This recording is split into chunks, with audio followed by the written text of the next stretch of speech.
Welcome back to good morning Telangana. Marketing Telangana రాష్ట్రాన్ని ఆదర్శవంతంగా తీర్చిదిద్దే లక్ష్యంతో ఫారెన్ టూర్కెళ్లొచ్చారు కేసీఆర్. 5 రోజుల పాటు సింగపూర్, మలేషియాలో పర్యటించిన సీఎం రాత్రి హైదరాబాద్ చేరుకున్నారు. 5 రోజుల పర్యటనలో కేసీఆర్ అక్కడి పాలనపై అధ్యయనం చేశారు. ప్రభుత్వాధినేతలతో చర్చలు జరిపారు.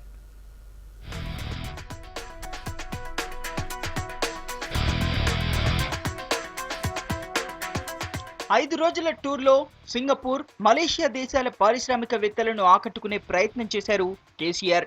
తెలంగాణలో పెట్టుబడులు పెట్టేందుకు ముందుకు రావాలని ఆహ్వానించారు. దీంతో పాటు ఆ దేశాల నగరీకరణ, ఐటీ రంగాలతో పాటు పారిశ్రామిక పురోగతిపై కేసీఆర్ టీం అధ్యయనం చేసింది. కేసీఆర్ నిన్న మలేషియా ప్రధాని నజీజ్ రజాక్తో సమావేశమయ్యారు. రాష్ట్రంలో పెట్టుబడులు పెట్టాలని కోరారు. తెలంగాణ ప్రభుత్వం కొత్త పారిశ్రామిక విధానాన్ని అమల్లోకి తీసుకురానున్నట్టు వివరించారు. హైదరాబాద్ ను అంతర్జాతీయ స్థాయిలో తీర్చిదిద్దడానికి తీసుకుంటున్న చర్యలను, పారిశ్రామికవేత్తలకు అన్ని రకాల అనుమతులను సింగిల్ విండో పద్ధతిలో ఇవ్వనున్నట్టు తెలిపారు. పుత్రజయ, సైబర్ జయాలను కేసీఆర్ సందర్శించారు. కౌలాలంపూర్లోని మోనో రైలును కూడా పరిశీలించారు. సంబంధిత అధికారులతో భేటీ అయ్యారు.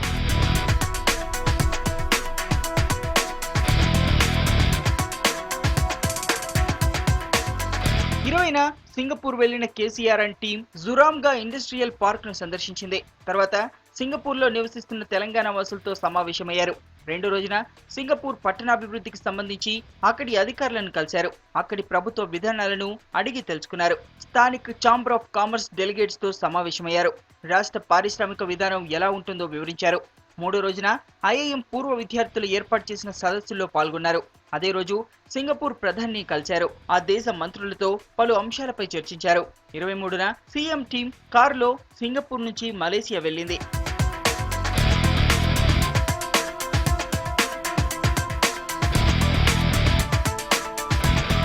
నిన్నంతా బిజీగా గడిపింది సీఎం బృందం. రాత్రి మలేషియా నుంచి బయలుదేరి అర్ధరాత్రి హైదరాబాద్ చేరుకున్నారు. సీఎంతో పాటు ఆర్థిక శాఖ మంత్రి ఈటెల రాజేందర్, కొందరు ఎమ్మెల్యేలు, అధికారులు కేసీఆర్ తో సింగపూర్, మలేషియాల్లో పర్యటించారు.